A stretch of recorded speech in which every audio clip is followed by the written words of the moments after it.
భోంచేసి వెళ్ళు మావయ్య. తింటాను రా. ఏడవకు తల్లి.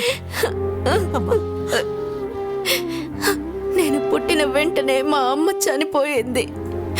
మా మావయ్యకి నేనంటే ఇష్టమని నాకు ఇప్పుడే తెలిసింది. కానీ మావయ్యని చూసినప్పుడల్లా మా అమ్మ గుర్తొచ్చేది.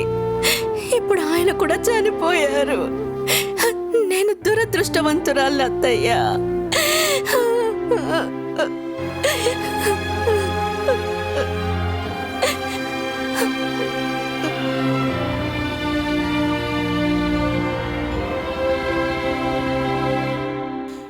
ఎంతేనమ్మా మీ మావయ్య కూడబెట్టిన ఆస్తి.